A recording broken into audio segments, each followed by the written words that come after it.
Christmas, 1941, December 25th. Well, we made it on our hands and knees, lying in depressions when the clouds went off the moon. We went to the beach and southeast along the beach and the edge of the breakers.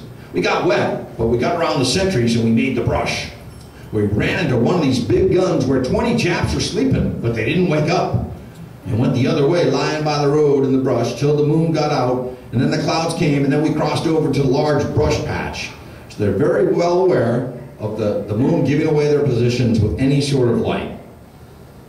If I were not so ill, and at this point Scotty is suffering from diarrhea, I'd enjoy the trip as I got a kick out of every close call, and this trip was full of them. He's an adventurer. I'm getting better today, and we found a dugout at 11 o'clock at night and got a bed for the night. I'm all in. I woke at daybreak and wished Fred a Merry Christmas. We believe there is a Santa Claus, so we spent the day in the brush lying low. And how low? But we feel better tonight. Tempting fate. December 26th. We found another bed last night, and we crawled back in the brush this morning. Well, the foliage is thick and the ground is wet, and the flies are about as bad as the Japs. We're getting sick for months here. We found some water, enough last night to last us a month. Well, the U.S. should have this place back by then. You know, all the time they're waiting for the Americans to invade and liberate the island back. We'll try to be here when they do. Well, the Jap sentries patrol constantly on the lookout, and trucks are working fast all day and night. I'm getting much better. I made the lagoon last night and I found some clean clothes. Well, the Japs will soon have all the camps looted, and then that will be easier for us. They loot through everything, and they throw it on the ground just like monkeys. I found a dollar bill and some silver that they threw away. They tore the bill into bits first. These camps were in patches of brush where company men had hidden during the day in order to avoid being strafed by Japanese planes. There are only about 100 acres of such brush in Wake's entire area of 2,400 acres. So, 100 acres out of 2,400 that give you any sort of cover. Well, these 100 acres were Scotty and Stephen's hideout for the coming weeks, during which time the Japanese continually looted and relooted. Back to the diary. Well, there's lots of food everywhere, and we're burying some each night, but not too much so it won't show or be missed. So they're stealing from the Japanese who are stealing from the Americans. December 27th. Well, we slept in a deserted camp last night, and we buried much canned food and 4 gallons of water in glass jars. Forgot 2 containers though, and we're gonna get them tonight. We did a little looting behind the Japs' back. We sat by the lagoon and watched the light signaling at sea. They're watching the ships flash signals into the Japs.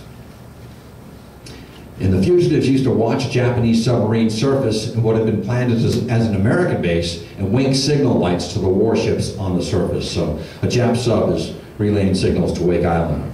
Well, we rose at 5 in the morning and we moved back into the jungle. And we had an apricot juice for breakfast and then a can of boneless chicken each. Living the high life. We camouflaged our hideout, but we must move as soon as it's getting too wilted. So in other words, the brush that they hung over their hideout, the leaves are dying now, and it's giving away their cover.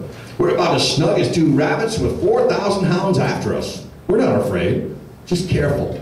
We have coffee for breakfast, tea for lunch, beer for dinner, all from the same canteen. It's now 3 p.m., and we'll set out again in about 2.5 hours.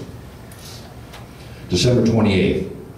Heard Japs looting all around us last night between 4 and 5 in the morning, talking and breaking open trunks, and the brush was being full of loot. Over 500 men carried their stuff out here, and there are probably 1/2 that many foxholes to be looked into and torn apart. We found one $2.50 gold piece they overlooked and 81 cents in silver. I carry a hatchet and a knife, and Fred has a hammer and a knife. And wish we had revolvers though. At 2:15 today, Sunday, 3 Japs walked right over the edge of our nest. One was carrying a suitcase over his shoulder on a stick, and 2 were following behind him. They were off the trail looking for more camps to loot and walked right onto our doorstep. Fred and I sat tight as they didn't see us through, and they were only 10 feet away. They were close. Man, they were too close. I just sat still and crossed my fingers, and Fred did the same. December 29th. I found a fountain pen, and here we go from pencil to ink. So he's writing his diary now in ink. Now, 2:15 p.m., and we're hugging turf. They're on their bellies. I've heard Japs twice today within 100 feet of our apartment. Thought we heard sirens a short while ago, but the birds do so much screaming, one is not certain. A seaplane just took off and passed over us at a low altitude going very fast. We were looking for Japs starting to pick up all the food around the camps soon, so we hid out some each night. So they're following the Japs who are looting the camps, and they're taking the stuff that Japs leave behind. We didn't venture up till 11:30 last night, and we came in at 5 this morning, but we crawled under a bush and slept for 3 hours. What a life. We stayed in bed for breakfast this morning, had the morning paper first, then coffee and ham and eggs. He's being facetious. Coffee was weak. It'll be tea for supper, and all out of the same water canister. The laundryman has not called today. Must change laundry. So he's retaining his sense of humor. December 30th. Well, here we are at 2:15 again, and going strong. And again, it's 2:15 in the morning. They're going out well after dark, in the wee hours of the morning, where they're less likely to be caught by the Japanese. And Scotty often rode at this hour because the Japanese were resting in the heat after luncheon instead of scouring the brush. We found more water last night and brought in 1 big can of chili beans, can of sardines, and some cheese crackers. We also found drafts and cashier's checks for $400, $200, $100, and $18 cash. Total haul for the night, $718.11. Put it in the kitty. Getting so we can smell money in the dark. We brought in a can of powdered milk and our own cow now. One more day of this year left, and soon Congress will come back from their vacation and do some more talking about fighting. What a bunch of boys we've been paying all these years. They're talking about politicians. We do not know what's going on in the world, but we can bet that in Washington it's mostly talk, talk, talk. So they're waiting for Congress to reconvene to send some help. December 31st, 1941, last day of 1941, and what a year it's been.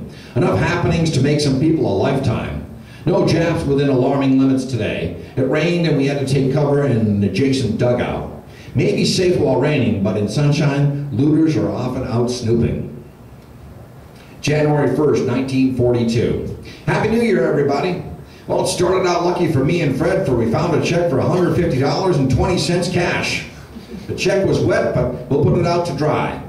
Scotty is very Scottish, and though he was born in Bridgeville, California, loves his money. This swells our potential pot to more than $800. We went to the dugout to escape the rain, and Fred then heard Japs coming. They missed us by inches. Our closest call to date. We're moving today to a drier hideout. January 2nd. We fixed up the dry shelter and further away from camp. We spent the day undisturbed, but there was one Jap who we heard looting the camp. We'll only be found by accident, and that's if they search for us. But we can't tell that there are probably 3,000 Japs on this little island, and only about 100 acres of brush for hiding. When not busy, the Japs often prowl through it to kill the birds and look for new camps to loot. Well, here's hoping. January 3rd, the day passed quickly. We fixed one brush fence to keep the Japs out of our trails near the camp. We ate salad and shrimp with mayonnaise. We have a half gallon of this stuff left. A big jug of mayonnaise is talking about. Now getting sundown and the moon will be right up. We're going to go out at dusk to get some exercise. January 4th. Found a real food cache last night. Got 10 canned sausage and 6 chipped beef, also 12 tuna and a gallon of cranberries and 1 gallon of Bartlett pears. Good food ahead except crackers or bread. But we'll make cereals do. We do not dare light a fire, maybe later when it gets stormy. It's going to be cloudy tonight and we'll set some paper, that's tar paper roofing, to catch rainwater. We stayed quiet, but we heard looters frequently.